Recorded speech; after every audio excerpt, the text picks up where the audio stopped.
Hello and welcome to I Can't Believe It's Got Greenlit, a show where we discuss movies from our childhood, our nostalgia from watching them as kids, how they got made, and our experiences rewatching them as adults. I'm one of your ghost hosts, Nick Warner, and joining me, as always, fellow ghost host, Matthew Pelton. Yes, I didn't know you were going to say ghost host, and you just said it. I'm like, if he doesn't fucking call me a ghost host, I'm walking. Like, I quit the show. Do you remember when we did the Grinch episode, and I was Cindy Lou Who, and you were just the Grinch? Yeah, I was fucked up. That was so mean for no reason. You know, we're talking today about a film with ghosts, but just right off the bat, I want to bring in our guest because she was the one who picked this movie, and I will say we have known each other for quite some time, but it's a very interesting story. So, Yes. setting our guest here, we met very briefly at Universal in passing, and what I didn't realize is that my girlfriend Maddie and her sister Sam went to college with her, and as we were kind of exploring like internships and things, and I started at Universal, I realized that she also worked at Universal, and then it just kind of blossomed into this beautiful friendship. So, Allison Pittenger, welcome to I Can't Believe It's Got Greenlit. Thank you for having me. I'm so excited. I'm so That's such a beautiful little intro. I got called a ghost. It's okay, I guess. Hey, You know what? no. You're Worth not it. just a ghost. You are a ghost host because... Yeah, but like you were the first ghost host. I feel like I was like the afterthought ghost. You can be co-ghost hosts. Yeah, but that's okay. not as fun. Like, I'm the ghost Fine. host. This is my co-ghost host. Okay, fine. You know what? You are the ghost host. Take it away. Fuck. Okay, welcome to I Can't Believe It's Got Greenlit, a show where we discuss films that we Yep. watched as kids, and then we rewatch them, and Yep. we're like, that was crazy. And Yes. then the ghost co-host, Nick, he talks about how they're made. No, you're the ghost host, so you gotta take it over. Fuck. That's okay, hang on, I got this. You ready? You're gonna be blown away. Yeah. This movie, it stars Eddie Murphy. Okay. It came out in 2003. Okay. Do you want to guess the budget? Okay, what is the movie called? I don't know. I don't know the budget either. But do you want to guess the budget? I No. can guess with you. All right, show's over. So What do you- today, An attempt was made. Thank you. An I can do the attempt was outro. made. Show's over. I think, you know what? Listen, the intro I'm bad at. The outro I can do. you've gotten it down after like several times of you just stealing my outro. It's fine. That is correct. So, I am your ghost host, and I have my co-ghost host with me. Fine. That's Pelton. And today we're talking with Allison about the 2003 film, The Haunted Mansion. Now, Oh, that's what it is. we are... I was Sorry. talking to Pelton before the show about how Allison and I, as well as our a future Greenlit guest, Brooke, are theme park fanatics, and we have gone to the parks as fans, as friends, several times, and we enjoy a good park day. So I'm very happy that you picked Haunted Mansion, but talking childhood stories here, why this movie? Had you seen it a lot growing up? What is your nostalgia behind Haunted Mansion? So this movie came out in 2003. I was Yes. little baby child, so I did not see this movie when it first came out. Fair.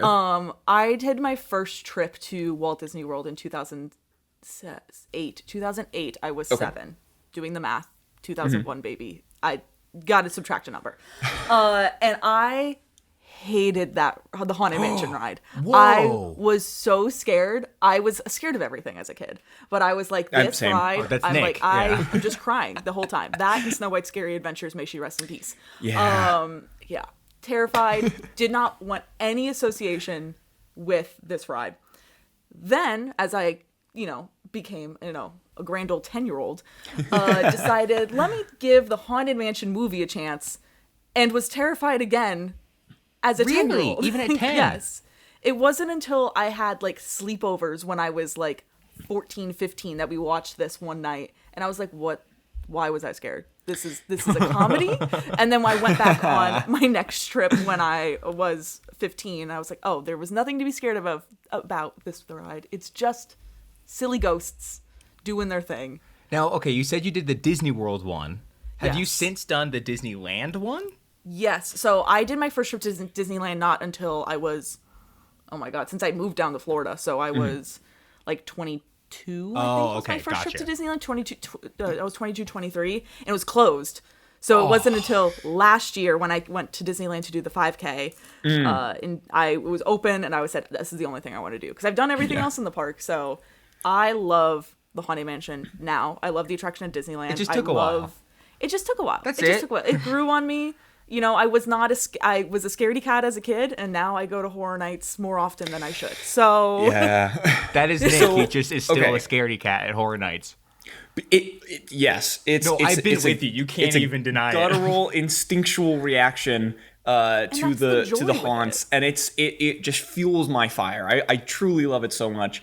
Allison, I do have to ask: Disneyland or Disney World version of Haunted Mansion? Oh, because there's a correct answer.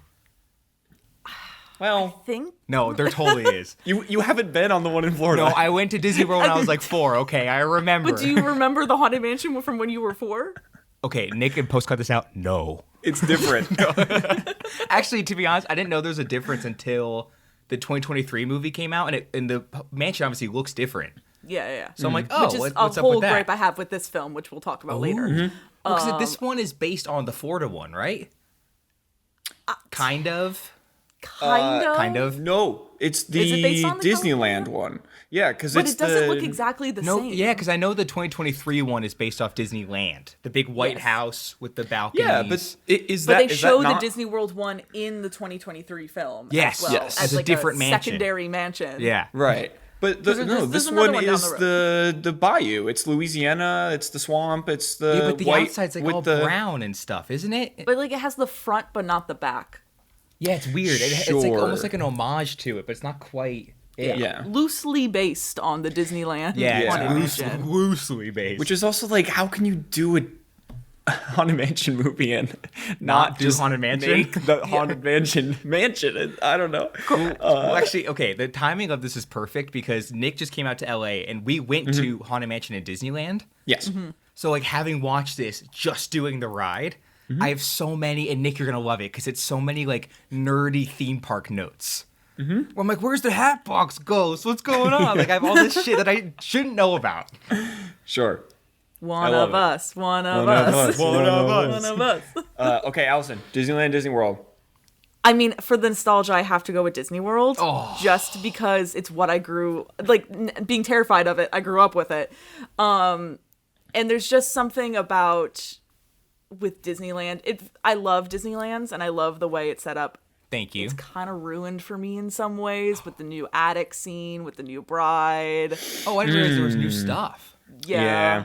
I There's a couple will things that I'm like, I would rather. I love the forest scene when you're heading into the graveyard with the trees in the Disneyland version.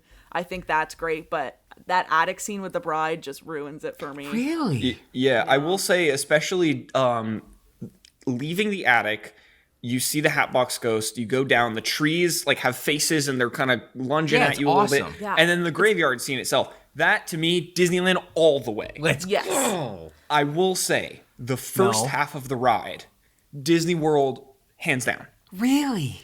Yeah. Because, okay, they take a couple of scenes from the Disney World version on the ride and they just put it in like the queue right before you get on the ride. So that hallway right before you get on with Yeah, I like the remember. portraits and the bus that you they kind of like follow you as you walk by, that's in the ride in Disney World. And to Oh, so me, is it- like it's like an extra scene almost. So it's Yeah. longer. There's more going on in the beginning. Yeah, there's like, Yeah. and again, for me in particular, Damn like it. overall, the nostalgia for Florida is the reason why it like edged out just a little bit. But to me, it's like very split down the middle. Like the second half of the ride, I think Disneyland does much better. The first half of the ride, I think Disney World does better.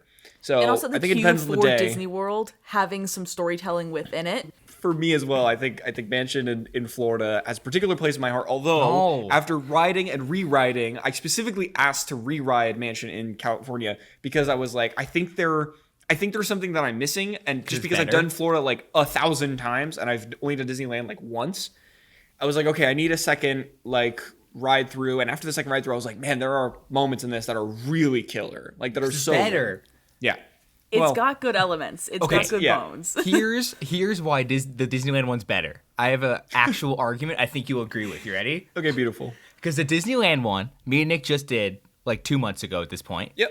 And the Disney World one, I haven't done since I was 4, so I don't remember it. Yeah. Therefore, the Disneyland one is better. Oh, okay, great. Because I just don't Good remember. argument. That's Yeah. fair. I just think, okay, the Disneyland one, I think the outside's cooler. I completely agree. It looks more like an actual house and not like a spooky cartoon Yeah. house. You know what I mean? And they did just redo a lot of like the exterior queue, and that's really cool. But I will say the Disney World queue is rocking.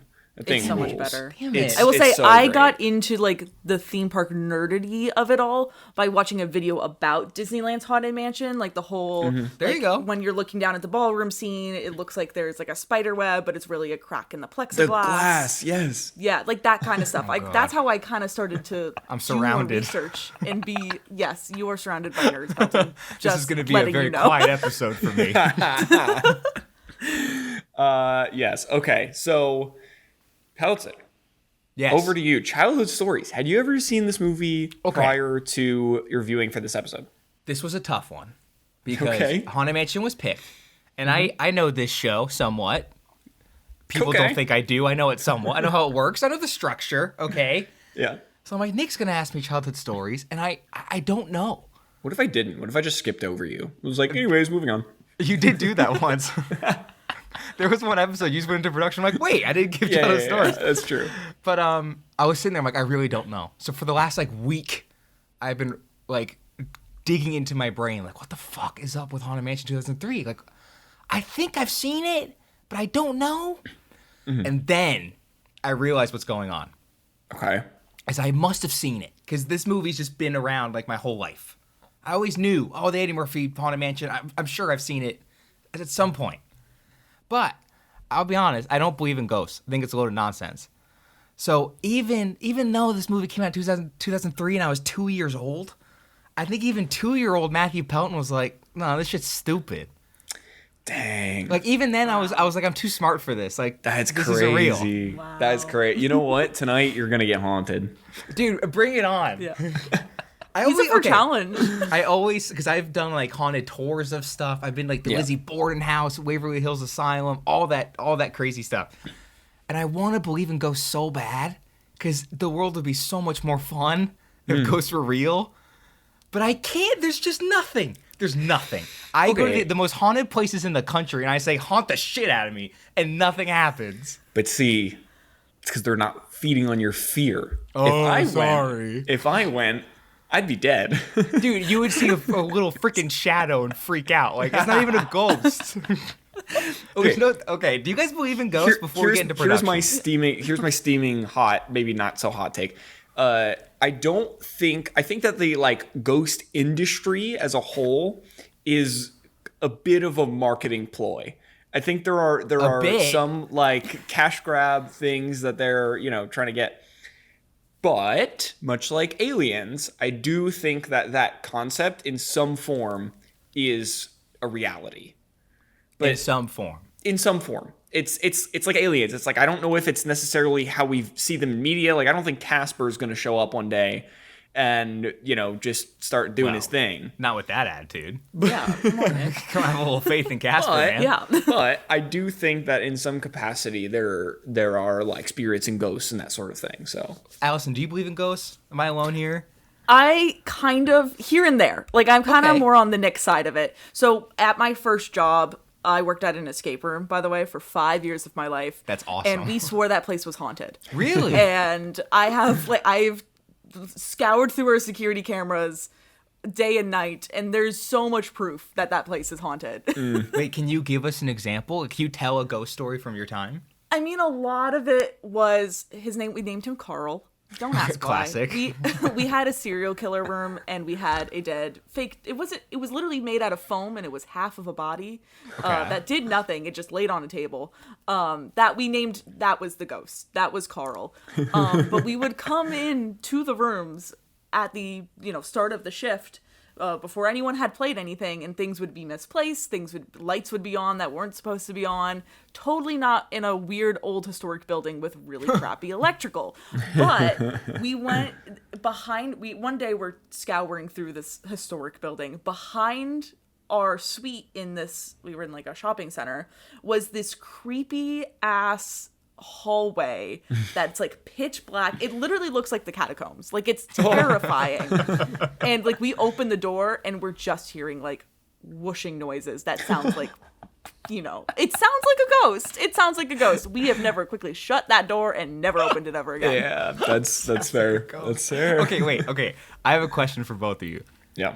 And I swear, like, I know it sounds like I'm going to ask this in, like, a judgmental way. I swear I don't.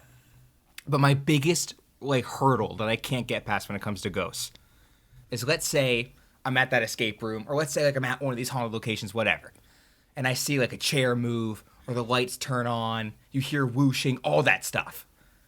Can I explain that? No. I have no idea why that happened. But how do you get to, no, that's a person that used to walk the earth, that just moved that chair? I think it's like a lot of things where it's like you don't actually know because I mean there are people that will say, oh, that is a person who is dead that is now coming that's back. like my grandmother just turned on my chandelier. You're like, what? Right. But I think it's just attributing the thing that you can't explain and trying to justify like what is happening. So like for me, I wouldn't necessarily go right to it's my dead grandma, but I would say, hey, there's some spirit or something happening that's clearly not. Like if something like practically doesn't make sense, then that's just how it's justified. Sure. Yeah, that's Okay. what I would say too. That makes sense. But let me throw this out there just to see, because I like talking to people who believe in ghosts because I want to be on your side of the fence. Mm-hmm. So like this is all just like curiosity. Yeah. So, okay, if something unexplained happens, right? Let's say on Zoom right now, there's a painting behind Nick. Let's say it just falls. And there's a big, like, red handprint that's like, I did it and I'm a ghost, whatever. He literally writes out, I'm a ghost. Doesn't say his name. He's just like, I'm ghost host. I'd move out. Yep. Okay, I get being like, okay, we got to justify that because that's unexplained. Like, there has to be obviously some sort of explanation for that. But could you have the thought of like, hey, I can't explain that and I'm just fine with I don't know? I would want to know. I would want to link something to it. I You would immediately go to like, no, there is an explanation. The logical side of my brain is everything happens for a reason and not like in like the spiritual sense, but like in the like practical sense. Yeah. Of like thing falls over, there's a reason it fell over, not it didn't just fall over because it did. Like something must have pushed it. Now, sure, if the painting behind me fell, I could be like, oh, maybe the people living in the apartment next to me like bumped the wall or something and it fell, or I don't know, there's an earthquake happening in Florida for the first time in history, or I don't know. But if I go through those things in my brain of like, okay, what possibly could have happened? Yeah. And nothing like logically really makes that much sense, because usually it'll just automatically be like, okay, yeah, this thing fell, this is why. But if like I go through, it's very rare that it does happen, but if I go through the Rolodex in my brain of like, this is what could have happened and nothing comes up, then I'm like, going to ghost. Uh-oh, I'm moving out. Really? Yeah. But so you can't keep it a question mark. No, I don't think the logical side of my brain would let me. Wow. Because like, okay, like we know that we haven't discovered everything. Mm-hmm. So like, is there a chance that we haven't discovered like ghosts as we think they exist? Absolutely. You know what I mean? Yeah. Like there is a real chance that is exactly what's going on. But there's also a chance that like the reason your painting fell is something we just haven't discovered yet. Yeah, 100%.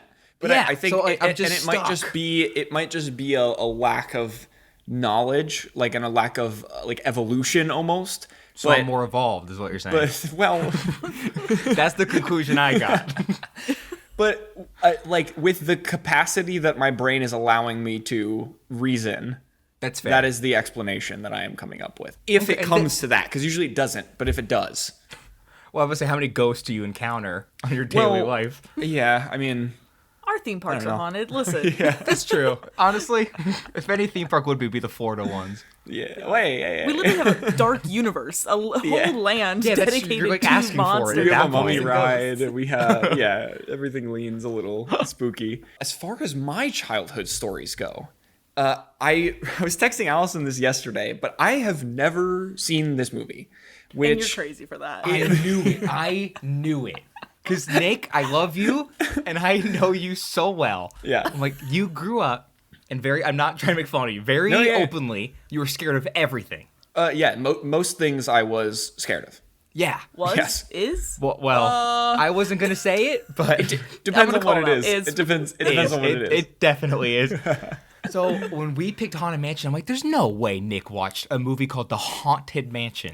No, and it was one of those that, like, I don't even think it was the I don't even think it was like the name or even like the visuals. I just don't even think I clocked that this movie existed until like weirdly, even like as I was like a teenager Disney fan, I don't even think I realized that there was a Haunted Mansion movie until literally coming down for the first college program in 2022. Like it took that long for me to even realize that this was a movie that I didn't existed. even know it was real. No, and like you make a fair judgment that like if I knew that this existed, there's no way in hell I would watch it. There's no way. But I didn't even realize that it existed until like not too long ago. And then Maddie and a lot of my friends who live down here have either worked or currently work at the Haunted Mansion. So like I have a lot of like the day-to-day operational like lore and history and all of that. But it was one of those things where I just never got around to the movie. But then weirdly saw the remake when they made it. That was just terrible. And I don't know if it was just because it was so bad that I was like, I can't even watch the first one because people say that one's bad. I'm not sure. But also, very quick funny story, because Maddie's not home, or else I'd have her say this live. But the first time, I don't know if it's the first time, but she watched this movie when she was working at the Haunted Mansion in like the break room while working there. So she watched the Haunted Mansion in the Haunted Mansion. In the Haunted Mansion. Yeah. Iconic. That's like in the attic of the Haunted Mansion watching this movie. Okay, so going into the production of this movie was directed by a guy named Rob Minkoff, who directed a short film called Roller Coaster Rabbit. And if you don't know what that is, it is a Roger Rabbit cartoon that they animated at Hollywood Studios in Florida. So very fun. Oh, no way. How did I not know this? Wait, yes. What? Yeah. So that was one of the first things. So when they started the studio down in Florida, they made, I believe, 3 or 4 animated features during their run there before they closed down the studio and moved everything back to California. But when they first started, they initially were going to be the branch of the studio that was like shorts and like TV and like just like outsourcing work, that sort of thing. So they did, one of the first things that they did was Roller Coaster Rabbit, and that was directed by Rob Minkoff. Wow, Nick, you just out theme parked Allison. God I'm damn. also on the side looking up because I have a friend that worked in animation over there. Yes. That Nick also works at Universal. Lovely. She is wonderful. I'm checking her IMDb to see if she worked on this. Yeah. Well, I know one of the movies that she did work on, the director of that movie was an animator on Roller Coaster Rabbit. So he also directed both Stuart Little movies, the 2014 Mr. Peabody and Sherman, if you've seen it, and also his biggest credit. This guy will just go down in history. He is one of the 2 directors of The Lion King. Which one? The Lion King. Oh, no way. Like I was going to get very different reactions based on the one you not answered. 1.5. Legendary $1 billion franchise Lion King. This guy is insane. Oh, so And he did this? Yeah. He did this. So he's like a Disney guy. He's a Disney guy for sure. Now, okay, it's all coming together. Yes. So this movie was written by David Berenbaum. Maybe. Nailed it. That's definitely it. He has been on the show before because, I mean, not on the show, but he's been brought up on the show before. Wow, good job, guys. He was the writer of Zoom, which is the episode we did with Philip. Oh, no. He was also the writer of Elf, coming back a little bit here, and then also the writer of the Spiderwick Chronicles. Oh, my God. See, this is why I love this show. I forgot that was a thing. As soon as I found that out, I added it to the list. Oh, I was about to say I got to add it. That's a big one. That movie, what a movie. Yeah, what a movie indeed. So this movie was produced by Don Hahn and Andrew Gunn. Now, Mr. Don was the producer of The Lion King, Beauty and the Beast, Hunchback of Notre Dame, Emperor's New Groove, and Atlantis, The Lost Empire. So again, big Disney producer. Before I started at Universal, I was interviewing for internships and just trying to find something within the industry. And I had an internship interview for some sort of like creative group out on the Walt Disney Studio lot. It was like, obviously it was a virtual interview. And the guy who was originally supposed to interview me got sick. So it was 2 guys. The one didn't show up and he's like, oh, my friend Don's going to fill in. And I joined the Zoom call and it's Don Hahn sitting there. No So that's why you picked this movie. I forgot he produced this, if I'm going to be honest. Wait, so you got interviewed by the guy who produced Haunted Mansion and The Lion King? And I didn't get the job. Beast? That's insane. That is insane. Wait a minute. This is an insider. We have a rat. We have a rat. Did you make us watch this movie to get a little, extra something in his pocket kind of thing? I'm gonna reach out to him and be Absolutely like, not. I I love my covered job it, at I Universal. defended it. Yeah. Guys, we should watch Haunted Mansion, but you should buy it on Amazon. I think Yeah, you should You should rent buy it it. on Amazon. You should buy Steelbook. purchase your Disney Plus subscription. It's on Yep. 4K Yeah, if you want to yeah, buy yeah, it. yeah. It's so weird. You can get a combo pack with the 2023 movie. Beautiful. The You know. greatest combo pack arguably in history. Truly. Andrew Gunn, the other producer, also produced the Country Bear movie, which we need to cover at some point on the show. Insane, that's on the list. Insane movie. Freaky It's nuts. Friday, Bedtime Stories, and Sky High. Oh, no So way. we did just talk What a about him recently vet. with Cole. So cinematography was done by Remy Adafarasin, who did the cinematography for Johnny English, among many others. But that was the one where I was like, interesting. So this movie was edited by Priscilla Ned Friendly, who was the editor of Pretty Women, American Pie, Stuart Little 2, and my personal favorite, the 2019 film Tall Girl. Oh, I forgot about that. God. Oh my god. Yes. I know that was 2019, so I was 18 years old. Can we cover it? I mean, I I have guess nostalgia behind it. It counts. You're on the edge of, adulthood there, Yeah, so I think exactly. it counts. Like, it counts. It counts. I'm also like, I was 18, but it's a December birthday. Like, yeah, it's just fine. barely. It's fine. The music for this movie was done by Mark Mancina, who did the music for Bad Boys. He was a co-composer of Tarzan with Phil Collins, insane score. Composer of Training Day, co-composer of Brother Bear, co-composer of Moana with Lin-Manuel Miranda, and did additional composing and arranging work for True Romance and, of course, The Lion King. We got the whole Lion King crew here. It's just the whole Lion King crew. Just moved to And this. they did the Haunted They Mansion. did do The Haunted Mansion. What are you trying to say, Allison? Well, There are some Nothing. I love implications everyone there. involved in this movie. I do have a question for you both, and we're at that part of the episode where we get to guess Let's go. how much this movie costs and how much this movie made. Now, Allison, as our esteemed guest, I would like to start with you. What do you think the budget of this movie was? Now, if you have insider knowledge from Don, please do not share. I'm gonna go 80 million. Okay. Ooh, Pelton? that's a good guess. That's a really good guess.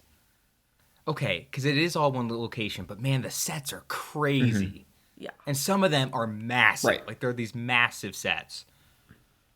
Oh, I can't say 80 because you stole it. You can go Price is Right rules. Pelton usually There's no does. rules for this You, game you at all. usually do when we have guests. I would like to make it known that publicly, in a group chat, I did say I was going to guess 80 million, and she just took it. I was not in said group chat, so I had no knowledge. That's an objective fact. So I'm going to say it was 2003, so I'm going to go a little smaller. I'll say it was 70 million. 70 million. Okay. Allison was closer. Wait. No. This movie cost 90 million. Son of a bitch. $90 million. So pretty. It was 90 Pretty dang close. Damn it. And now, Allison, what do Sorry, you think this movie made I'm in sure you are. theaters? Oh, okay. So nervous about that one because I think it made more than the budget at least. I'm gonna go 125 Ooh, million. okay. All right. Okay. Pelton. Now, I could be wrong, but my weird memory of this movie is that it was surprisingly a hit. Like, I think it made money. Okay. So if the budget's 90 million, let's double it for marketing. They probably put a lot of marketing Sure. with the Lion King crew. So like 180 million, and I think it probably made more than that. So I'm gonna say, I'll say 240.86, rounded up. So we'll do 0.9 million. That is a jump. Yeah. I will say. Here we go. I Bring it will home, bring it say home. The movie did make more than 180 million. It totaled at 182 million. Oh, So okay, all right. if you Close do enough. the rough estimation, this movie only made $2 million. $2 million. Really took the wind out of my sails on that one, Yeah, dude. so I was very proud of myself there. Not necessarily a success, but didn't necessarily lose money. Not necessarily. Depending You on never how know what the marketing crazy budget marketing was. was. That's true. So, some more things about production. In January 2002, it was announced Disney had formally greenlit The Haunted Mansion, with a script written by David Berenbaum. The original concept for the film's setting was upstate New York, with the mansion's exterior modeled after Walt Disney World. So initially, it was not going to be Disneyland. There you go. But to keep the faithfulness of the original attraction's location in the New Orleans Square section of Disneyland, the producers changed the setting to New Orleans, Louisiana. So as much as it doesn't look completely like it, that was the intent. Okay, so it was like a nod. Yeah. To allude to the two versions of the attraction and create a more foreboding atmosphere, the production enlarged the film mansion, basing its designs on the original attraction while adding the iron and glass conservatory on its side from the Florida version to create this amalgamation of a mansion. Yeah, they did make it really big. They merged them. She's a monster. Yeah. She's a monster. And we do need to talk about the actual mansion itself. We will get there. But the scale of this thing is out of control. Because I have a lot of thoughts on this house. Insane. Or this castle. It's not a house. This is ridiculous. So it is a castle. The mansion scenes were filmed at Sable Ranch in Santa Clarita, California. Excuse me. The main building was constructed over a period of weeks, with the chimneys being fully CGI. The rest of the film was shot in New Orleans and surrounding areas. Of all things, okay. Very strange. Sure. I don't know if it was like to get like smoke coming out of it. I didn't notice it, so I didn't pick up on it as we were watching. So yeah, a quintet of hidden Mickeys are seen throughout the film, similar to the ride. The most notable ones being the padlock at the mansion gates. The second, when an axe wielded by a possessed suit of armor nearly hits Jim, and a third, which is briefly seen when Ramsley poisons a goblet of wine during the wedding ceremony. The other two are the couch in the library and the windows on the doors Jim passes when he is chased by musical instruments summoned by Madame Leota. So, wait, that's kind of cool. I didn't notice a single one. Neither did I. But supposedly they are there. Also, wait, it said that the ride also has secret Mickeys? Yes, I will point out so the one in Florida, there is a hidden Mickey that's particularly hard to find, but I went on like a backstage tour of it, and they pointed it out to me, and supposedly it's considered to be the first ever hidden Mickey on Walt Disney World property. I don't know how true that is. And Allison, I don't know if you know this one in particular, but in the graveyard scene right before you're turning left to go in with the hitchhiking ghosts, there is a like headstone. It's very large, and inside of it there's like a flapping yes, I do know this one. Yes, okay. So Pelton, when you're here, I will point it out to you. Because you kind of have to like look out and around the ride vehicle as it's like coming around. So it's kind of an awkward angle. It's not easy. You got to kind of work for it. But if you look it's for like it, it's in a little easy. alcove. Yes, exactly. Okay. So, yeah, there are hidden Mickeys. Wait, do you know of any in Hollywood or no? Not off the top of my head. Or Anaheim, sorry. Yeah, not off the top of my head. I don't. That's kind of cool. I like that they have sure there secret are some, Mickeys. I didn't know that. Yeah. That's like a like a thing in Disney World. Do you know about this at all? Like no. Oh, yes. There's a whole book. People write books about this. Oh, I don't think I realized the level of not knowing about hidden Mickeys that you had. So I went to Disney for 2 days with you. I know. Think to bring this up? It's a very well-known thing in the theme park culture, especially at Disney. There's this entire culture surrounding hidden Mickeys, which it speaks for itself. There's the 3 little circles, and they're everywhere. So I used to work at Mickey and Minnie's Runaway Railway. And I thought it was like Mickey Mouse, like the full character. No, it's just like the tiny little three circles. Okay. Yeah. It's just little in design details. So in Mickey and Minnie's Runaway Railway, obviously an attraction based around Mickey and Minnie.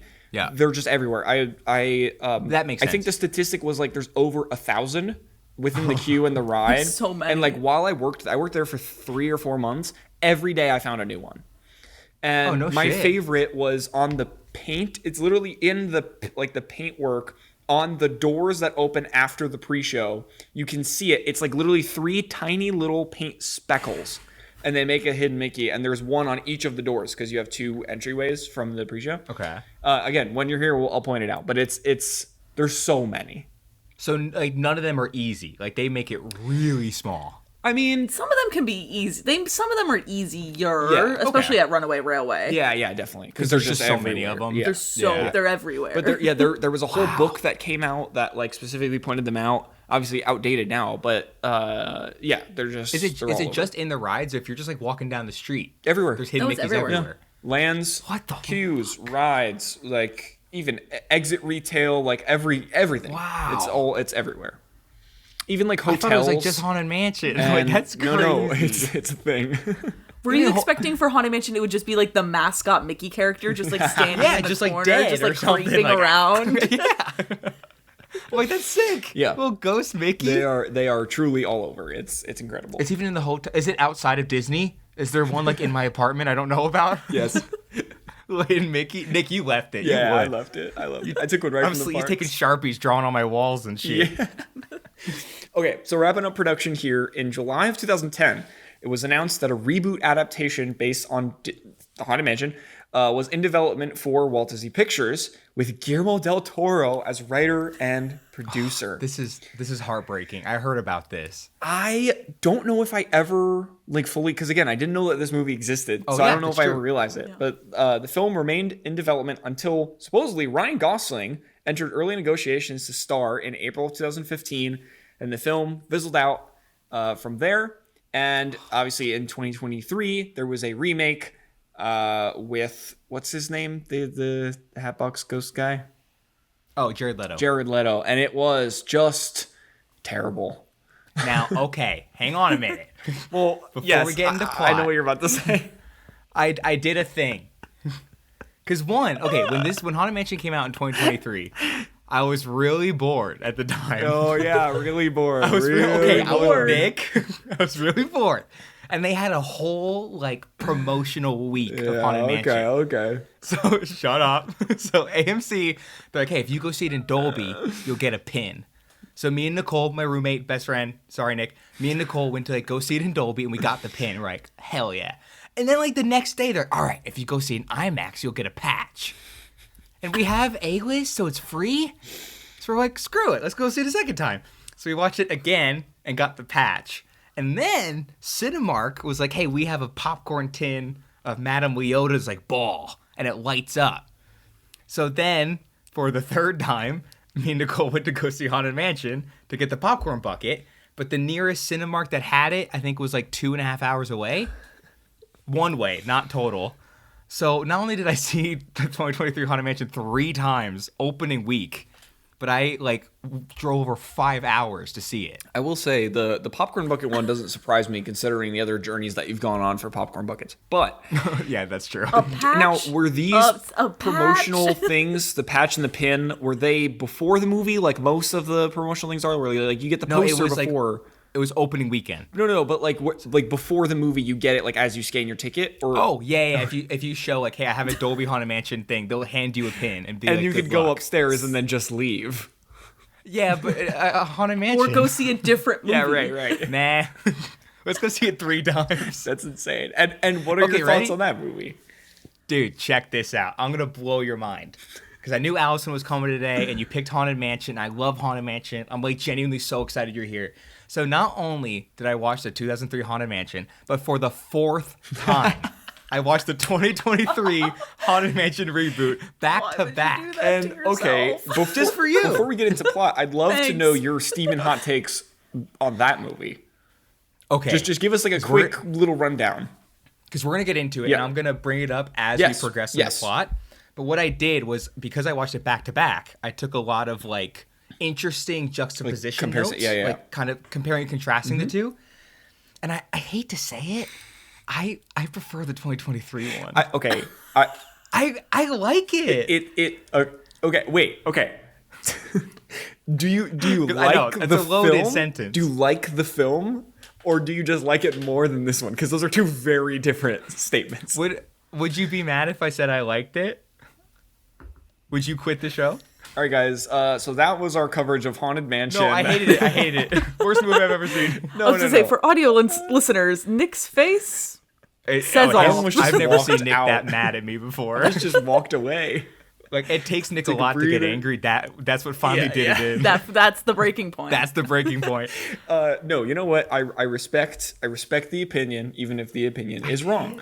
No, like, I'm gonna defend it, and you'll see. We're gonna get to certain things. I'm like, guys, this is what the 2023 one did. This is why I think it's better. Okay, I will say I joke, but I will admit there were moments in the 2023 version, because obviously I watched that first, where I was like, hey, this is pretty cool. The cinematography is pretty interesting. Like, there's some cool things going on. But there are just some unmistakable story things and like Disney Haunted Mansion lore things that just pissed me right off about that one. And I'm not saying that this film didn't also do the same thing. Well, but I think that leads perfectly into the plot of the 2003 version. So, but I will say yes. The penultimate version of a Haunted Mansion film that we are, you know what I'm about to say, Nick. I think I might know it too. Like 50 times because it's just the perfect version. Can I guess? Yes. Okay, I have two guesses. As someone who's not a big theme park person like you guys are. Okay. But remember, I prepped for this episode, the most I've ever prepped. Mm-hmm. You were either about to say The Muppets Haunted Mansion, which I also watched yesterday, or the 10-minute walkthrough of Haunted Mansion on Disney Plus for the 70th anniversary that I also watched yesterday. You live an insane life. Wow. Yeah, what a commitment. I was going to say Muppets Haunted Mansion, not go. the POV walkthrough. It is so good. And Maddie and I both watched this yesterday together. And we were just, all we could talk about was how good the Muppets version was. How good it is. It is genuinely the best one of the four, It's including so the great. digital walkthrough on Disney Plus. Of like the It's actual better attraction. than the digital walkthrough. Of the actual attraction. That is, I much prefer Will Arnett so and like insane. fucking Elmo or whatever, Like, just bopping around the Haunted Mansion. I love it. It's so good. So good. So, stepping on into plot here, we open with a title card reading "Welcome, Foolish Mortals" with the classic voiceover, and that just brought me right into it. I was like, "Oh, we're here. We're doing Haunted Mansion." I'm so excited, and we truly open with a masquerade ball where we see a woman has died, and her husband, much like in both versions of the Haunted Mansion, has hung himself in the mansion. Yes. So in this one, they show it, which I was they shocked. They do show it For 2003, that's crazy. Yeah, and they showed it more than once. Yeah. It's insane.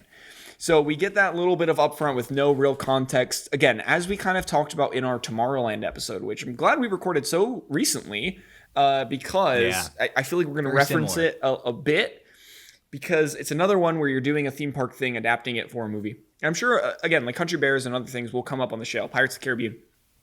But it's this weird thing where, like, you almost, not that you have to show that, but like you almost have to show these things that are part of the story just for like the fans. And obviously they tie it into the story, but it is interesting the approach that they take with this one. It's a tough one because, okay, you brought this up in Tomorrowland, and I want to bring it up here, especially because you two are such big theme park people. Mm-hmm. But in the Tomorrowland episode, Nick, you had the point of, if you're going to do a theme park movie, whether it's a ride or like a whole area like Tomorrowland, there are certain already pre-built stories, characters, and lore that you might as well use. Yeah. Where Tomorrowland didn't reuse any of it. Completely came up with their own thing, and it just wasn't great. This movie, as someone who is not super familiar with the lore of Haunted Mansion, even though I watched all 4 goddamn adaptations of it in one sitting, how guilty is this movie of ignoring it, changing it, or is it kind of faithful? Okay, Allison, correct me if I'm wrong, but it seems like it's pretty faithful. It's just the way that they go about it from like a filmmaking perspective isn't the greatest. Also, my biggest gripe with like these types of movies is you have to have at least for Haunted Mansion, you almost have to have like the person coming from the outside, and you have to almost introduce like their story. And to me, that just doesn't work. Like, you have this real estate agent, and like that whole story, I did not care about at all. Surrogate almost. Exactly. And so, I guess like Pirates of the Caribbean, you have that a little bit with like pirates, like you have the backstory of it, but they're pirates. It's not like you have ghosts that show up at the Haunted Mansion and like they figure things out. It's tough. So it is interesting that you kind of have to set it up in a way that like just shoehorns a story into just like getting to the Haunted Mansion. So I don't know, Allison. No, and they make in this movie, they really try to drive home like you gotta love this family. You really gotta pay attention to what they're doing, and they kind of shove the Haunted Mansion around it as more of, like you said, like an Easter egg. Like, there's the thing from the queue. Oh, there's Madame Leota. Like, oh, there's the wallpaper. Like, it's not really part of the plot. It's not really incorporated. No, it's just kind of there. Yeah. It's just Honestly, to have the namesake of the Haunted Mansion. Right. And that's the thing too, is like, especially with some like set decoration, like prop design, like that sort of thing. They do like you said, like they point it out, but it should just be in the background. It should just contribute to the ambiance. Yeah. But they have to make it a point to be like, look, we did it. This is the thing that we did. And remember, you saw that in the ride, and now it's almost like it felt a little like spoon feedy of like these are the things you remember from the ride, and therefore we're presenting them to you on a silver platter, when really it should just be part of the ambiance. Because even like, again, as someone who doesn't know like the lore and the backstory behind the Haunted Mansion, like Disneyland, Disney World version, even I caught a couple of them, and I'm like, oh, it feels almost out of place, ironically, in a Haunted Mansion movie. Yeah, Madame Leota. Like, okay, I was gonna wait till we got there, but screw it. But the Madame Leota scene, you have like Eddie Murphy rising up in the chair, and all the instruments are flying around. And I'm like, okay, I know in the ride there's all the instruments, but like in this, it just is bizarre. Like it doesn't fit at all. Is shoehorned into this story. Shoehorned in. She has nothing to do. The rest of the film, she's just got the most one-liner story script that she's working from. They literally just throw her in the passenger seat of a car. Yeah, literally. They just put a seatbelt on her, and then she's out of the movie for most of it. Yep. It's so insane. So yes, we cut to the present day, which again has nothing to do with the actual Haunted Mansion, but we need that buildup, or so the movie says we need the buildup. Yeah. So a kid walks up to the gates of the mansion, and a ghost face lunges at him. So that's a little bit more set up for the mansion itself. But then we see Eddie Murphy, who his character's name is Jim, is a workaholic real estate agent whose work is pulling him apart from his family. So like your classic like dad who works too much, doesn't see the kid. It's one of those like early 2000s story tropes that I feel like comes up all the time on this show. It does. It's one where this show has almost ruined that trope for me. Because I didn't realize how like prevalent it was in the early 2000s until we started doing this. Right. And the movie started, I'm like, oh, he does not with his family and he loves his job. Got it. Like, I know exactly where this is going. Yep. So he promises his wife and kids that they are going to take the weekend fully off and go relax on vacation all together. They're going to this lake, I think. They keep bringing up the lake. They just say the lake. Yeah. It's like the sketchiest lake of all time. Right. And also, I want to mention that him and his wife, Sarah, are real estate partners. So you can clearly tell that, like, he will do anything for a sale. And she's kind of like, hey, I enjoy the business, but it's, you got to focus on the family a little bit more. And so when his wife, Sarah, gets a call from the mansion to rep the house, she's like, I don't know. Like, I want to focus on my kids this weekend. And then as soon as Jim learns about this, he's like, no. We're going to make a pit stop. It'll be 20 minutes. And of course, it's not 20 minutes. No, it's also like just knowing, I don't know a lot about New Orleans, but that big bridge across like the river, right? Okay. Yeah. The famous New Orleans bridge that they drive on. I think that alone is like 20 minutes long. Literally. So, wherever they're going, 20 minutes is a lot. Yeah. They get to the house, the mansion, the absolute unit of castle. a house.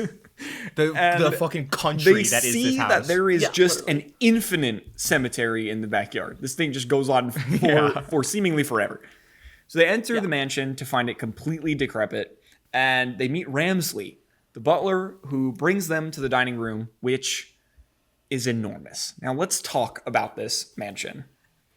Yes. Because it is so large. And the reason I made this note is because of a very particular moment in this dining room. Because first of all, the dining room is just like larger than any house I have ever seen in real life.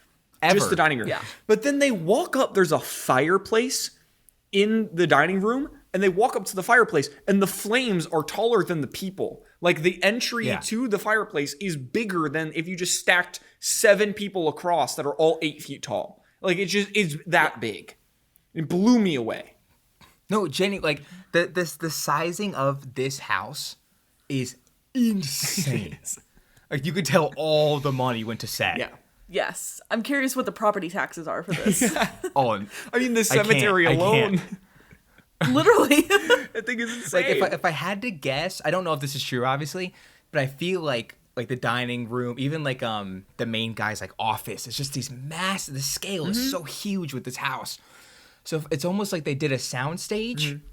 And they just didn't do the roof of it. Yeah. Like, the roof is just like your normal wiring. Because you never really see the top of any of the rooms. Yeah. But because they did that, the scale is just, it's a full soundstage for one room. Yeah. So it's just these massive filling rooms. And I see will that. say, I think it's like my favorite part of this movie is like the actual house itself. Yeah, definitely. Yeah. They do such a good job with it. I think we talked about this a little bit on our Monster House episode, but we were the opposite of that on that one because we were like, Yeah, that's true. I wish they'd spent more time in the house and they explored the like intricacies of how cool this house really could have been. Yeah. And I think they did that in this. I think a lot of it was like you have to almost set up with the giant fireplace of like, hey, this mansion, anything is possible because of how massive it is. So when they start to get into these weird antics and the family like breaks apart and they're almost on like a Scooby-Doo adventure and they're kind of searching in different corners by themselves, you're like, oh yeah, it does actually make sense. And they did the proper setup and context for why they can't find each other and they find these rooms that are just huge and they're in seemingly like random corners of the house that you've never seen before. So it all like actually does make sense. Yeah, it all works. Like, I think that's what really plays into like the spookiness of this movie. Because the tough part of Haunted Mansion is kind of riding that line of spooky and comedy, Yes. right? Yeah. Even the ride kind of it goes back and forth all the time. So you have to find like a nice balance. And for most of the movie, I feel like the house isn't taken as like a joke. Or like it's more the humor comes from like the characters instead of like just making fun of the house. I think because of that, Nick, you're right. Like, it feels so massive. So when the characters get lost, you feel like you're lost. Yeah. And like when the house is like dark, it's pitch black. Yeah. Like it really leans into like, no, this house is a spooky house. It's just because Eddie Murphy's walking around. Yeah. It's really fun to watch. Like, that's where the comedy comes from. Yeah, definitely. So like the house, I don't know, final thought spoilers, because I have a lot of thoughts on this movie. But like they did such a good job with the house. Like, it's crazy. The house is definitely the highlight of this movie. easily the highlight. Absolutely incredible. But yes, so they meet Edward Gracie, Master Gracie, the owner of the house. Now, Master Gracie, Pelton, if you didn't know, and for our audience who doesn't know, Master Gracie is a part of the Haunted Mansion story. So I knew it. yes. So again, Because he's also Jared Leto. Is he? Oh wait. No, I thought it was Hotbox. No. But I think he killed Jared Leto. Or no, Jared Leto killed Gracie. Something, It was something like that. Yeah, Gracie's in there. Jared Leto is involved. He's So somehow Jared he is Leto's always involved. somehow involved. So, Yeah, anytime there's ghosts or murder or something or bad, rats. you can It's always just Jared somehow Leto. trace it back to him. yeah. Yeah. If there's dead rats, First suspect. you know who to find. So Yeah, if you want like anal beads in the Yeah, mail, yeah. I got someone for you. So yes, they meet Master Gracie, the owner of the house, and he clearly has his eye on Sarah, which is why he only invited her and no one else to the mansion. Now, why? We don't know yet, but there's clearly something going on here. So we learned that the storm that is happening outside, which causes them to rush indoors, has flooded the roads, or so Ramsley says, and they have to stay the night at the mansion. They're forced to. Now wait a minute. Yeah. I just realized this. Because remember, when I watch this, I'm 4 Haunted Mansion movies deep, so my brain is fried at this Sure. point. Did you watch this last? I think I watched this third. Insane. I did like Muppets, the actual one, like the Disneyland 70th Yeah. anniversary one. This one, then Oh, 2023. beautiful. So you just went down a ski slope. Hey, until the end. The In your end was opinion, way you up. You did, But- yeah. You did the Olympics. Ended on a high note. So okay, we won't reveal it because it's a big spoiler, but we know why he invited Sarah. Mm-hmm. But if it didn't flood, what was his plan? Okay, That's the only reason she but stays. this is the big question, right? Is somehow in the context of this movie, did Ramsley the spirit like cause Mother Nature to like? Do you know what I mean? so. Like that's what it almost feels like. Is like the rain starts at just right when they get there, and then It's he perfect timing, like yeah. looks out and he's like, oh, it flooded. Everything's flooded. Or the other side of this. So he either is a nature bender or he just lied and they didn't question it. Because, like, it's raining, but he just, like, Could looks be. out the That is window true. seemingly to just, like, the backyard. He's like, everything's flooded. You cannot leave. Like, you'd think that Jim And would, no like, one run out to checked? his really nice car that he's super into in the first, like, 10 minutes of the movie. That he, like, specifically, like, has a whole scene with his son or daughter where he's like, don't mess up the vehicle. Don't slam the door. Oh, so yeah, it's like, that's true. you'd think that he would run out and be like, oh, is my car okay? If everything's flooded, is my car, like, drifting down the road? Like, is it going into that big swamp that's, like, right over the bridge where they cross over No, to he get doesn't to? care. He doesn't care at all. So it's like, I don't know what's real here. I don't know what's real. Like, did it actually? And also, wait a minute. Okay, if it's either it flooded because Ramsley is like a rain god. He did like a rain dance with like the big stick and made it rain. Yep. Last Airbender. Or you're right, or he's lying, Yeah. and the roads aren't actually flooded, and the rain is just like a nice coincidence.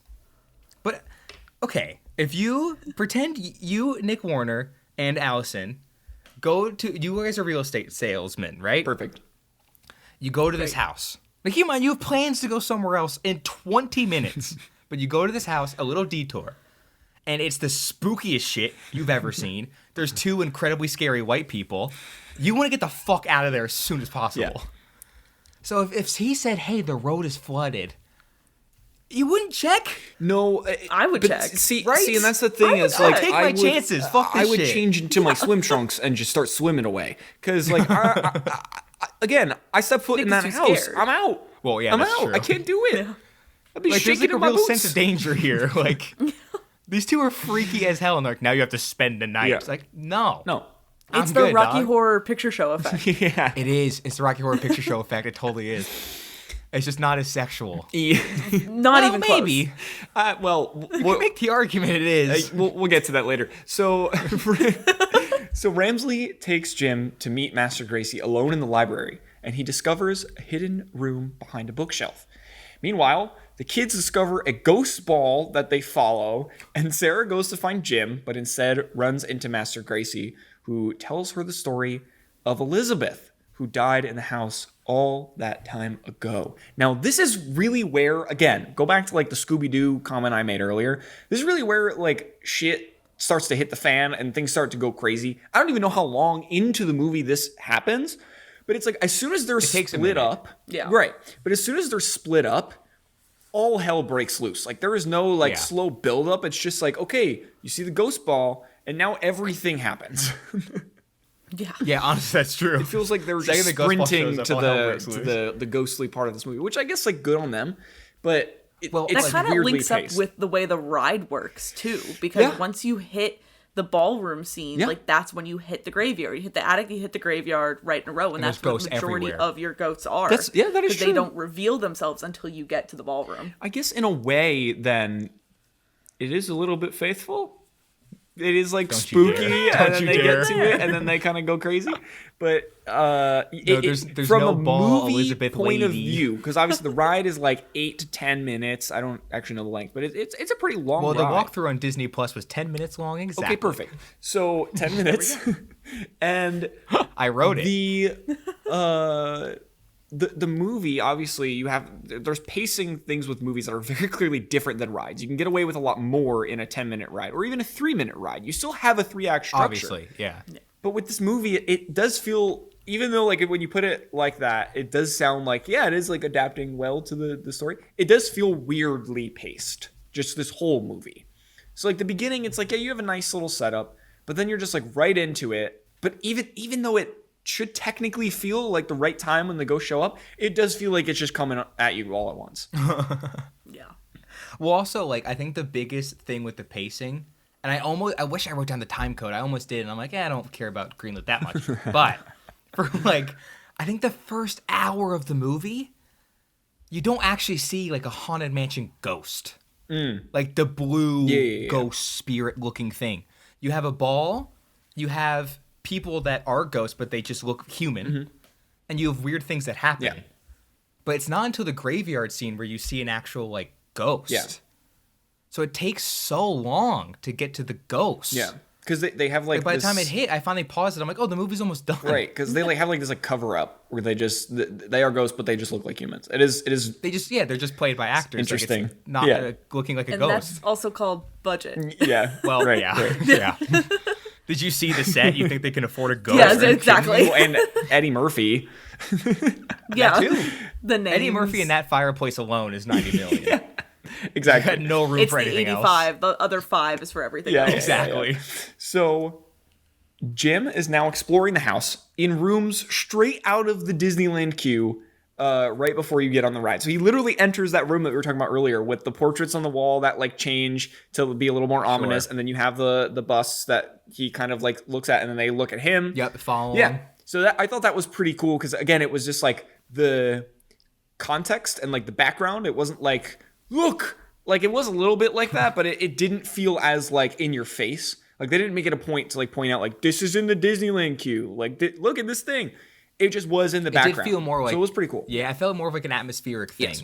than like a Easter egg. Like, hey, Yeah. So a phone appears before him, which we see Ramsley on the other end of the line hang up as soon as he picks up the call. So this is where we start to get a little what's going on with Ramsley. And then he sees himself decaying in the mirror for a brief moment.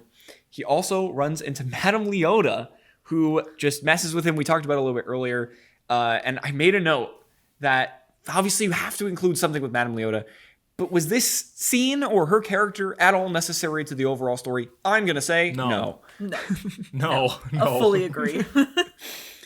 Like the She only just kind of reason she's in there is existed. for the key, right? I guess. And just like speaking in like riddles. She just says it though. She just speaks in riddles. Go get the key. Yeah. And then That's true. she speaks in riddles. Open the trunk. Yeah, That's yeah, it. yeah. That's her whole purpose. That could have been somewhat of the character. Right. Yeah, because you have the servants that are going against the main guy anyway, so you don't need Madame Leota to say go get the key. You can just have them say it. But then here lies the question of like with theme park rides, specifically for this one, because this is one of the like 2 or 3 that has so much lore already built into the attraction that you Sure. don't really have to make up a whole lot. Do you, in like a real true like great adaptation of this like a live action version, not Muppet version, because you know it's great. But do you give Madame Leota more of a role or less of a role? Okay, I thought about Yeah. this because I watched the 2023 one, and I was like, did that do Madame Leota better? And I say yes. I don't remember her role in that movie. I got you. Please explain. Okay, so one, Madame Leota like gives exposition to like what's actually happening in the house and how like the Hatbox ghosts work and all that stuff. Yeah. So without her, the characters wouldn't know what's going on. But even then, you can make the argument that a different character could do that. Like Dan DeVito kind of is like a historian, so he could have figured that out. Like it does make sense that she gives it, so I like that. And in the back half of the movie, instead of like just putting her in the passenger seat of a car and leaving her in the car for the rest of the movie, the specific like spell or incantation they have to perform to get rid of the Hatbox ghost, only she knows how to do it. And she teams up with the other psychic / medium to do it together. Okay, So the movie like gives her more to do. cool. Don't remember And any while of that. it's more like there you go, because it was too It's brilliant too and it good. went past My your stupid head. little vine. Like you could argue it's more convoluted, and I do think that's one of the problems of the 2023 one. There's like a lot going Yeah. on, Yeah. but it gives her like way more agency in the movie, and she doesn't feel like just a reference. She feels like an actual like character. Sure. That is interesting, and I think See, it's brilliant. Like for the ride, she is a little bit more of a character, but I don't know. It's interesting. I'll have to rewatch the It's tough. amazing 2023 version. Dude, it's mind blowing. Top 10 films of all time. Top one, Top 1. top number. I'm gonna buy it on Steelbook. I and watch. love that. So the kids see a portrait of what looks like their mom, which they discover is the late Elizabeth. And they learn of the ghosts Ezra and Emma, who they want to help break the curse. Now, I believe, if I'm not mistaken, Ezra is the name of one of the hitchhiking ghosts in Yeah, the he's one of actual the- Oh, rides, really? even though the hitchhiking ghosts are separate show up characters later. in the movie, Yeah. which is interesting. It's Ezra, Gus Phineas, and Phineas. Yeah. Gus. Yeah. Yeah. Oh my god, I am surrounded. That's crazy. It's our boys. I didn't know they had names. It's our boys. And also, okay, these servants, remember how I was saying, like, maybe 5 minutes ago, whatever, that the house feels massive and, like, spooky and the atmosphere is really good. like scenes that are black, and like when it's meant to feel kind of like scary, it actually does. Like they don't treat the house like a joke. That's where it kind of falls apart for me there. Yeah. As these two servants come in and they're like servants of the house, but they're like goofy cartoon characters. Yeah. Also, are they the only two servants in the entirety of the house? It's the only two we ever see. Yeah, it's true. It's also the only two that go to heaven, so I'm assuming, Did you also catch who one of them was? Well, he's the Princess Bride guy, isn't he? I don't know specifically about that, but because Maddie and I were sitting there, we were watching it, and we were like, where do we know his voice from? Like specifically, he's a very specific voice, and we realized that he plays Rex in Toy Story. Like it's just so clearly that voice, and I was like, God, he is Rex. Rex. And I was like, oh my God, that's him. So I thought that was particularly interesting. So you have Rex, but they do joke around with him, and it goes from like feeling like a Haunted Mansion to almost like a Goosebumps thing. And I like Goosebumps, but like you could argue they shouldn't be, but I almost put Goosebumps in like a more kid-friendly level than I do like Haunted Mansion. Yeah, I agree. And Eddie Murphy's there, but this is where the comedic relief really comes in. Yeah. Because Eddie Murphy's just kind of an asshole. Also, an hour into the movie. Yeah, that's where the comedy starts. Into the movie, they say, we should do some comedy here. Like I like the comedy, but it does for me kind of bring it down to like a Goosebumps feeling thing, and I'm like, I really liked how serious they took the house, but they didn't take the characters seriously. That was a good like juxtaposition, but it all just kind of merges into one. Yeah. I'm like, man, but the 2023 version doesn't.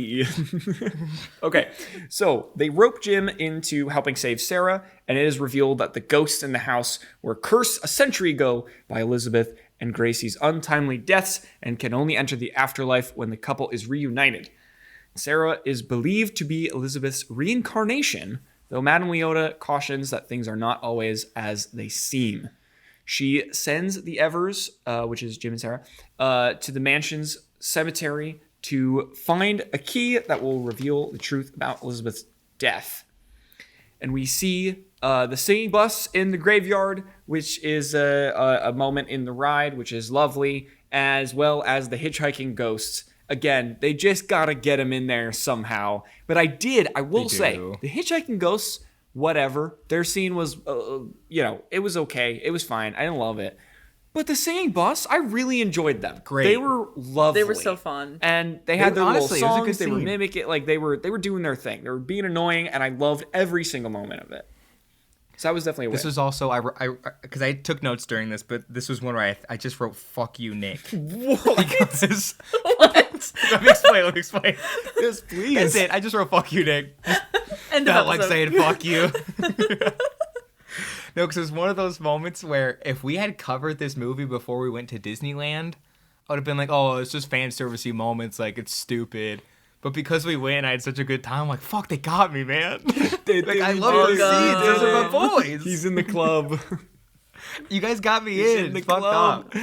I love it. This is why I specifically designed the trip. Not because of the half marathon, but because I knew No. that I would convert you, and then You did and this then we to could me. cover the Haunted Mansion, we could cover Pirates, we could cover the Country Bears, we could do Tomorrowland, we could do all these movies.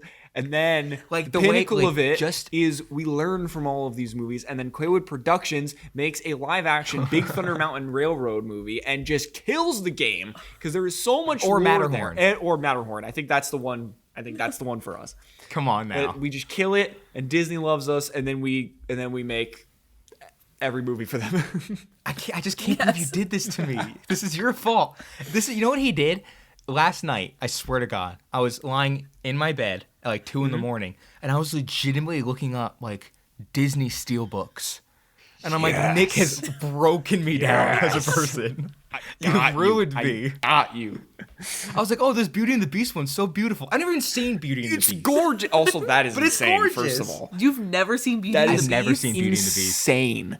I know. think the only, if not the only, but the first, potentially still the only animated film to be nominated for Best Picture. Yeah, so it was Beauty and the Beast. fucking get on that, man. Well, I almost bought it, so there you go. I guess like 4K Steelbook is the perfect first viewing of Beauty and the Beast. Disney As Plus. you're 24? That's insane. Don't worry about it. In a crypt beneath a mausoleum, Jim and his daughter find the key, but run into the undead creatures of this crypt. Okay, I hated this. I hated this This was so the much. worst. It was the worst because it just becomes the mummy I was just going to say, it Yes. felt like the Mummy, but in the worst way possible. in the worst way. Yes. Like, I don't understand the need for this scene at all. It's so awful. And the fact that this movie is a cool hour and 30 minutes, the fact that they had to include that pretty long 15-minute It's chunk, long. it just goes to show like how little story they were actually working with. That's the thing. Yeah, I don't correct. like my conspiracy theory is that Mummy was before this. Mm-hmm. And I think Mummy also being a ride was so successful that they're like, hey, you have to do a Mummy-esque thing. Even though there's already like so much cool shit in Haunted Mansion, you don't need to pivot and do something else. Yeah, I will say I don't think that the Mummy ride happened until after this movie came out. Oh, I was just kidding. I could be wrong about that though. Wasn't that what was that ride? Confrontation is what you're Yes, thinking of. yes. But Revenge of the Mummy at Universal Studios Florida opened in 2004. So Fuck. right after this. And movie. Hollywood was a month later in 2004. I was kidding. I knew that. I wonder totally knew that. if they were in production for the ride of the Mummy and they were like, let's look at Haunted Mansion as a reference. So the two narrowly escape with help from his son, who overcomes his fear of spiders that they've been setting up for this whole movie. And His only character trait. yeah. He's afraid of This spiders. kid has no purpose except for being scared of Yeah, spiders. exactly. It's just me. So was that just Nick as a kid? Yeah. Well, it was spiders and snakes and the dark and haunted mansions and ghosts and the list goes on and on. Sure. It So, just keeps going. Madame Leota. And you go to HHN by choice? I love HHN. But see, that's the weird part about me too is like I don't know what it is about HHN. It's probably the adrenaline of the fear and like knowing that it's actually a safe environment and that like Universal has rules that you can't like get touched and all this My stuff. whole thing is when I go into HHN, it is just a bunch of theater kids. It's theater kids, Yeah. doing their but day also jobs. my biggest thing about HHN is the story and the lore behind everything is so cool, and it's like right up my alley. And it's one of those things like they connect everything over the years, and everything ties into each other, and then it comes upon an anniversary year, and like everything comes back, and it's so cool. And that's the reason I like theme parks in general is because like when they redo rides and Disney Universal and like other parks potentially, but mainly Disney Universal, they like they like have Easter eggs to old attractions and all this stuff, and like I love that. Like the history and the storytelling is all there, and they connect it all. So that's why I love HHN. Also for the adrenaline and the thrill. I used to love HHN. Do you not I loved anymore? it. I have like shirts. Well, it's not a safe space anymore. I got my heart broken by HHN. Okay. Care to Because elaborate? No, that's it. Let's move on. No, but I dated someone who worked as a scare actor at HHN. Oh, that's right. And it ended. It ended awful. It like broke my heart. So now when I think of HHN, I'm like, it's not safe anymore. You know what? It's because she saw you in the house and she was like, "Nah, he's too scared." He's too sexy. Oh, too scared. Yeah, yeah. That's what. Yeah. That's what. Same here. I can't. I'll yeah. never forget walking through a house this past year on preview night with my one friend who was dating a scare actor in the house. no And way. the scare actor popped out and then just like gave him a hug and then popped back into his hole. That's really cute. Though I just really I didn't do myself many favors because I went to the house and she popped up and I was in my Buc-ee's onesie. Oh, you went to Not like the HHN sexiest thing in to wear. a Buc-ee's onesie? Yeah. By choice? I was gonna say choice. that probably flies in California, but the weather in Florida would never, ever permit that. Never. You have to become You remember prepared you were for here for HHN. HHN. It's humid as hell. It's humid. You could never But pull that off here. It was first impression. It was the first time she ever saw me. I was in a Buc-ee's onesie. Oh. So I don't know why I thought that would go well. I think that's on. I think I just realized now that maybe that was on me. Maybe. So You got to resurrect your friendship with and your love for HHN. I know. I got to bring Yeah, it back yeah, yeah. somehow. No more Buc-ee's. it's gonna be a good year. Gotta this go. year, I hope. So we'll see. Yes. So We'll see. I just can't talk to the scare actors anymore. Yeah. They're off limits. So moving back into plot, Madame Leota then leads them to a locked trunk in the attic, in which Jim finds a letter that Elizabeth wrote to Gracie, revealing her intent to marry him, and they realized that she was murdered. So Ramsley then appears, and it is revealed that he murdered Elizabeth to prevent his master from abandoning his heritage, and he believed their relationship was unacceptable. This is an insane moment, because I think ultimately is the complete opposite of what happens in the ride, and I don't know for sure, but it feels to me like this Ramsley character was just put in here as like we need something. Can we talk about the elephant in the room here? Okay. Is this movie just racist? I think it's just racist. For two reasons, right? You have Ramsley, this very old white man, who says a marriage to a black woman's unacceptable. Well, yes, and he kills her for it. There is that, yeah. And then can we also just acknowledge the fact that they think Eddie Murphy's wife is the same girl, but she's just not. She's just another black woman, and they're just like, "No, you're the same." Yeah, what's going on here, man? It's definitely rough in that regard, for sure. It is, especially as it comes to a head at the end. You're like, "Ooh, that's the direction that they went. That's the reason." So yes, like I was convinced it would be like, maybe she's like a great descendant, or it's her resurrected somehow. No, there's no connection. Yeah, just slightly looks like her. Right, just slightly looks like her. Yeah. I'm like, I think it's just racism. Yeah, it's wild, for sure. But so as we come to this conclusion that Ramsley is not only a murderer but also a racist, he locks the kids in a trunk. And he goes to kill Jim by literally throwing him out of a window. And Gracie insists that Sarah is Elizabeth, in fact, and they go to get married against Sarah's will, as Ramsley blackmails her with her kids' safety.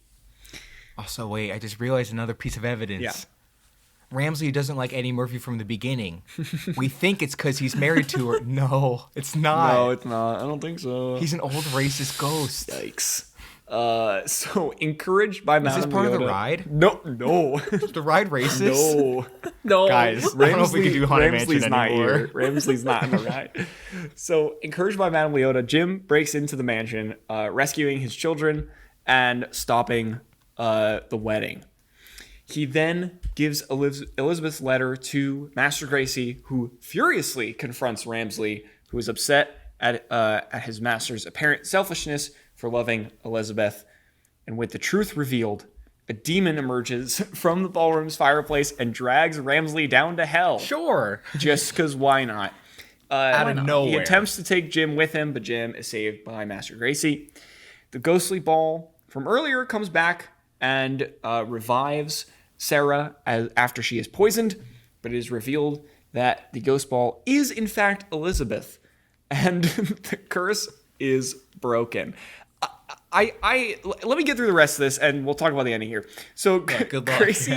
Gracie gives the deed of the house to the Evers and floats away with his love. And I just had a quick question about how transferring a deed over when you are in fact not alive actually works. Don't even worry about they it. take Madame Leota with them, just if straps are in.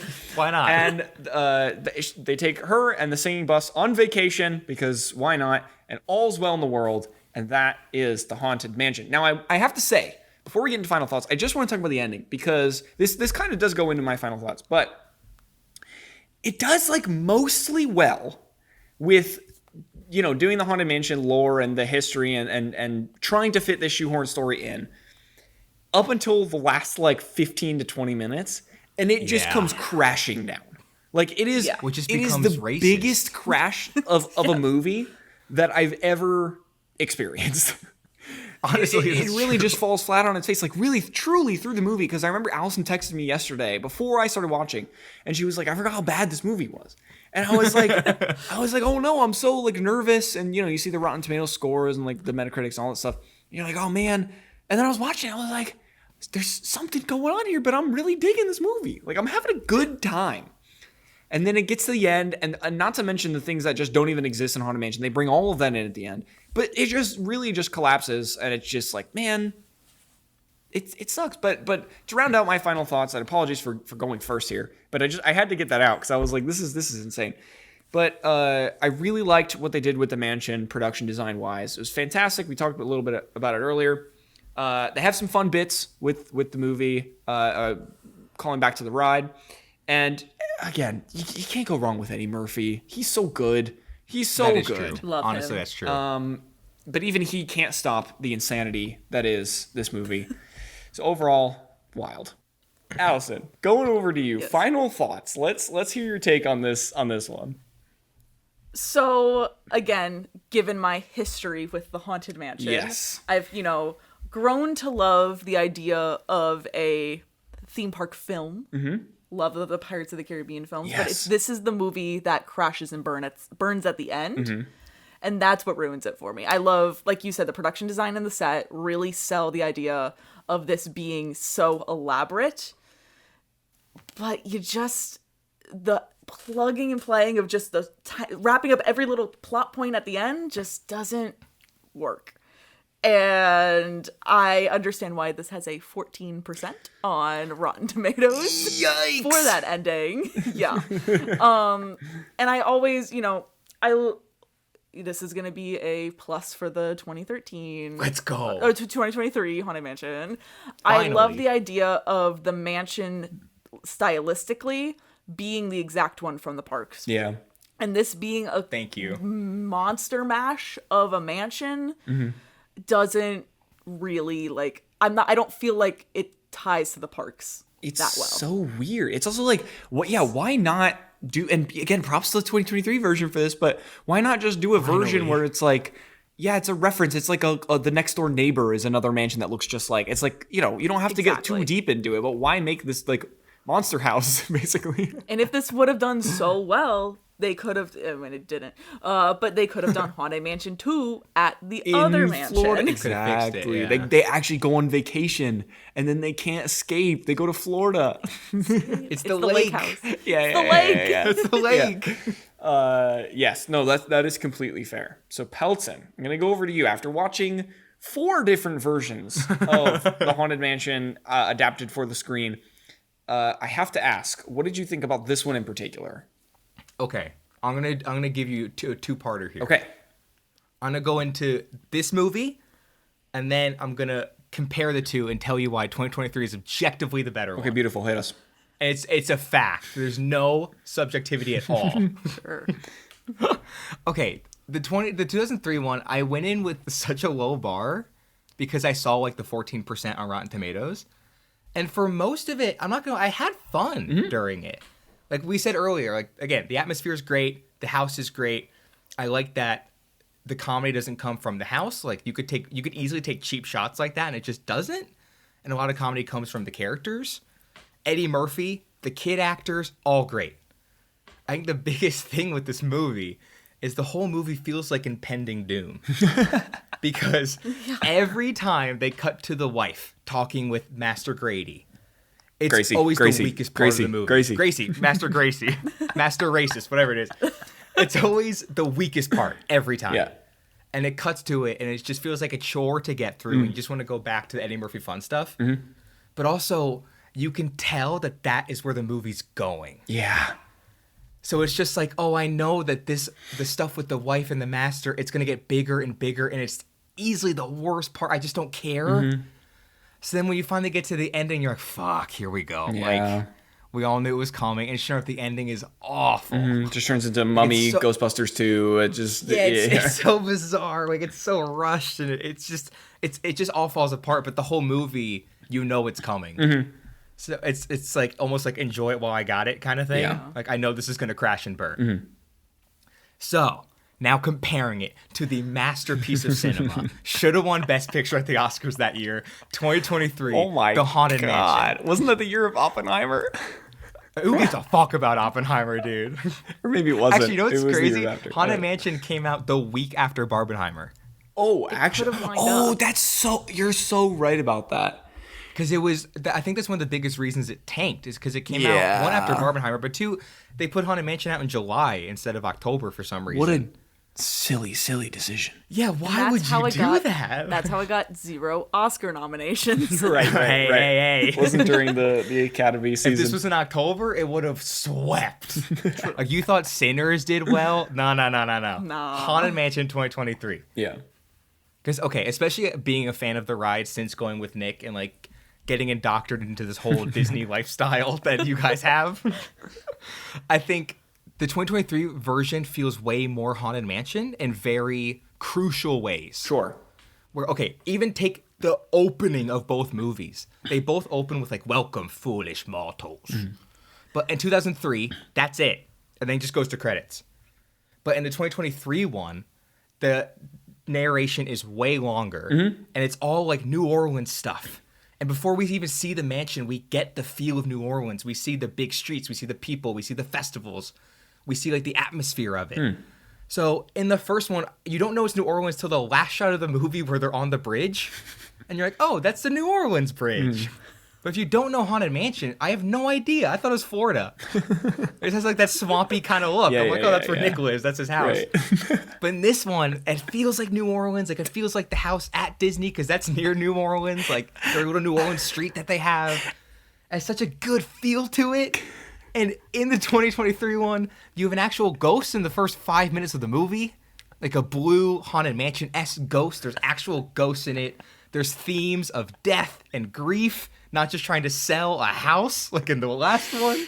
Mm-hmm. It has more Haunted Mansion things. It feels more like the actual ride. Yeah. The house feels more like the actual ride because they based it on the ride. And at the end, the house stays haunted. Yeah. In 2003, all the ghosts leave and it just becomes a shitty house. And then they like seemingly sell it, right? Like they have the deed to it. They steal shit from the house and then leave. And then they leave. All the ghosts leave, they steal shit, then they sell it. It's the worst ending ever. But also, I love the fact that you just think that Maddie and I live on like a shack on the bayou. Yes, you do. That's confirmed. They have no Hatbox Ghost at all.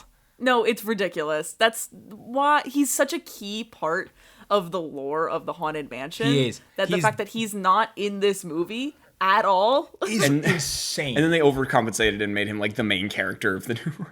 It's not an overcompensation. It's brilliant. They said, like, okay, let him go. Like, yeah. Well, we don't talk about the actor who plays it. Luckily, it's just a voiceover, so it's fine. Yeah.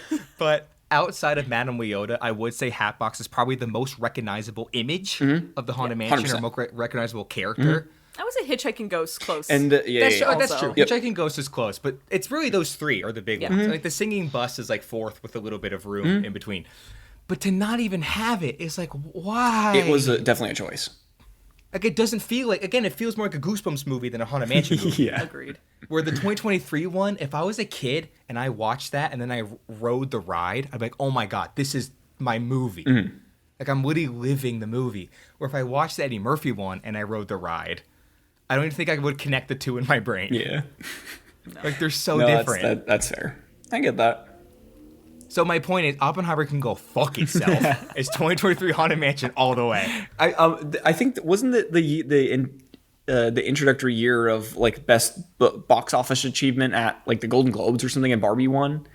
It should have been Haunted Mansion. Like that. It should have been Haunted Mansion for biggest bomb of all time. So one final thought on the Haunted Mansion. I can't believe this got greenlit. Thank you all for listening. Thank you, Allison, so much for being on the show. This has been a wonderful episode. I'm so happy that you allowed us to talk about the Haunted Mansion. Obviously, I love geeking out over Disney, and to do it with you is something special. So thank you so much for being on the show. Thank you for letting me talk about my childhood trauma on the podcast. That's what Nick does every episode. Airing it out. Fit right in. Yeah. That's why the show exists. Yes, tune in next week for a very fun episode. Rounding out the trio of Allison and I, we're bringing on Brooke Elliott to talk about a little movie called Ever After. And watch your back, because a ghost will follow you home. That's all I got. See ya.